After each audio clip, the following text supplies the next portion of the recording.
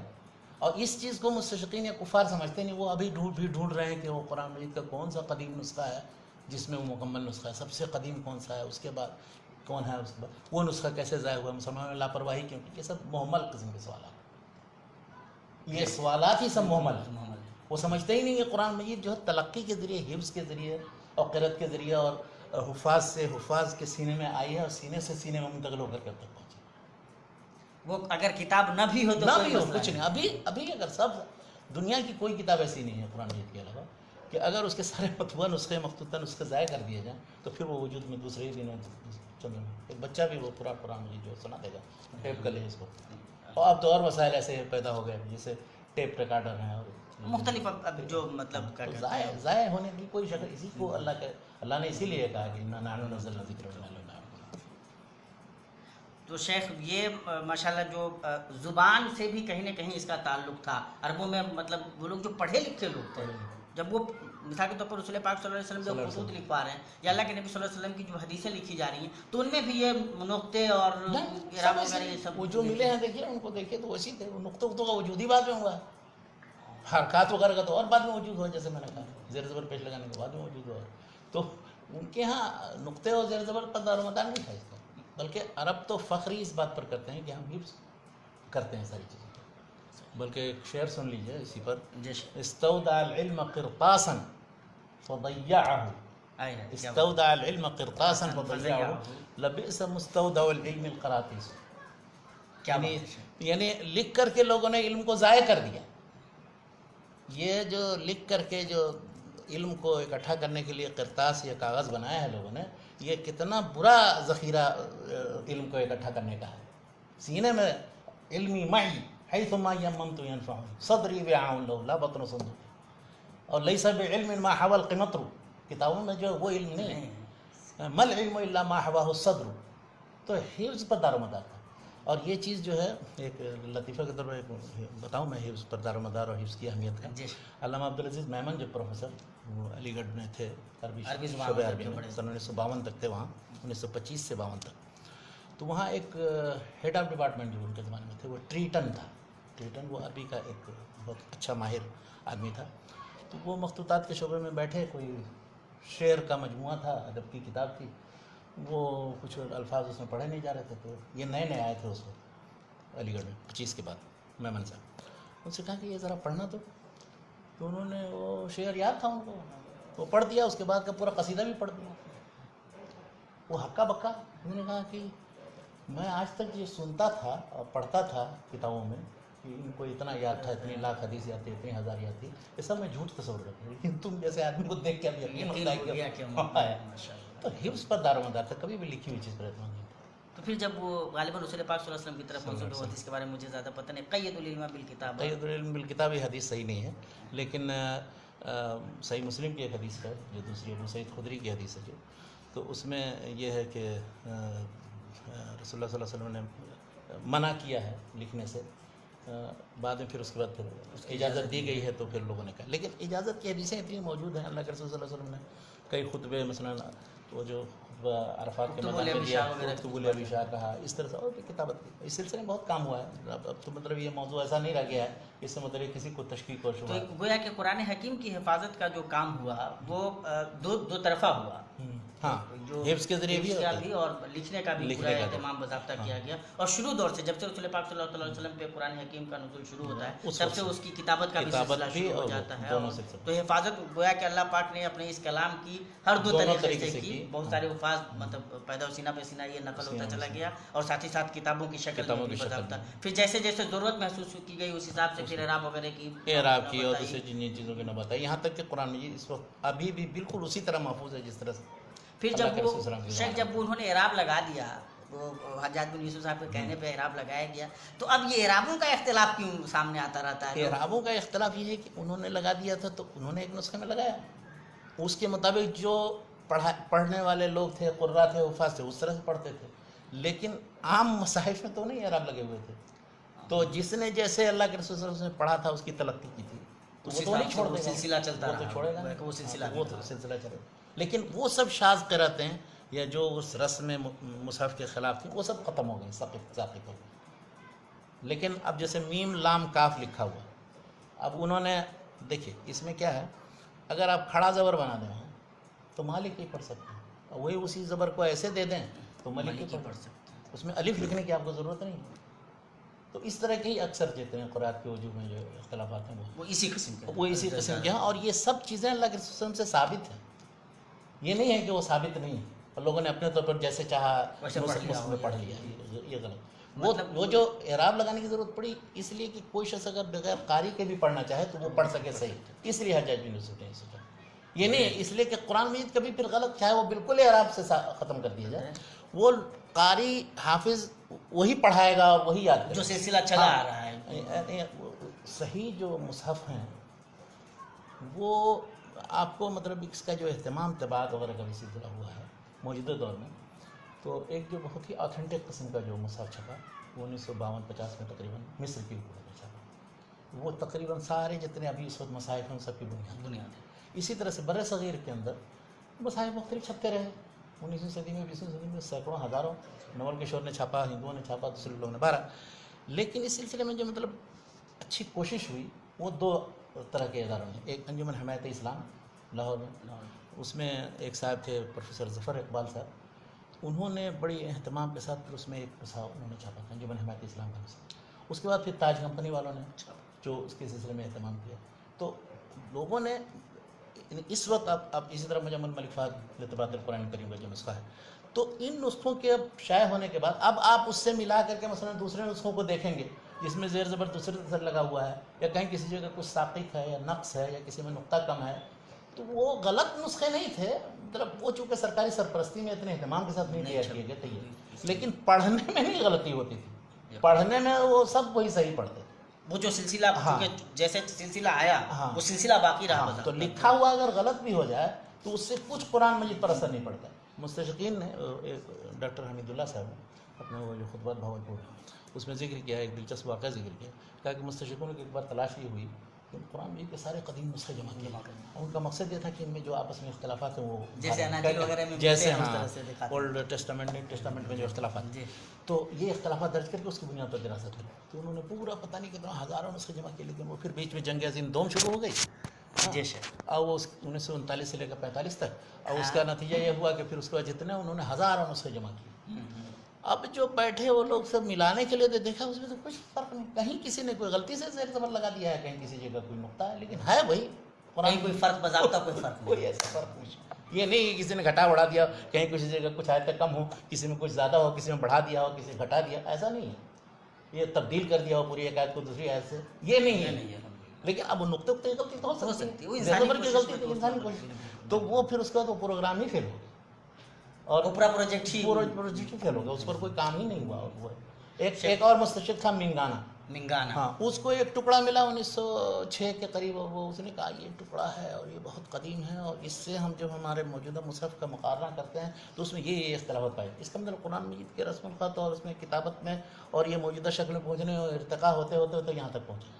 اسی کا ایک شاگرد تھا, اس کا نام تھا آرتھر جفری.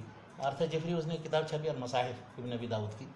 تو اس کے مقدمے میں اس نے تصور یہ دیا کہ پہلے قرآن مجید مختلف نسخے تھے, بعد میں حضرت ابوبکر نے ایک بنایا ہے, اور اس کے بعد پھر حضرت عثمان نے اور کم کر کے, اس کے بعد پھر مختلف لوگوں کو اجازت تھی ہر طرح پڑھنے کی, جیسا چاہتے تھے پڑھتے تھے, یہاں تک کہ 7 قاری جب منتخب کر دی گئی تو باقی لوگوں کے قرضیں ختم ہو گئے. یہ 7 قاری بھی اب ان کے مصحف چلتے رہے, لیکن مختلف عوامل کی وجہ سے صرف یہ 2-3 جو ہے رہ گئے ہیں. اب اس میں بھی سب سے زیادہ غالب جو ہے عاصم کا ہے, تو لوگ یہ سمجھ رہے ہیں کہ یہی صحیح ترین مصحف. اس کا تصور یہ ہے کہ ہمیشہ ہر وقت ہر طرح پڑھنے کی اجازت تھی. یہ نہیں سمجھ رہا ہے کہ وہ حفظ پر دار مدار تھا, مطلب یہ جو بنیاد ہے وہ بنیاد اس سے کہیں بنیاد ہی مطلب وہ سمجھ ہی نہیں پا رہے ہیں کہ وہ یہ سمجھ رہے ہیں کہ لکھے ہوئے پر ہمارا اعتماد. قرآن کے سلسلے میں مکتوب چیز پر کوئی اعتماد نہیں, یہ خلاصہ ہے فائنل. مسلمانوں کے یہاں پڑھنے کا جو پورا سلسلہ ان کے یہاں سما کا ہے, سینہ بہ سینہ لینے کا, ہر جگہ اقرا ہے, اکتب میں کہا گیا ہے, ہر جگہ اقرا. یہ جو ہم لوگوں کی آج کی گفتگو ہوئی ہے وہ ہم لوگ اپنے اس آخری مرحلے میں ہیں.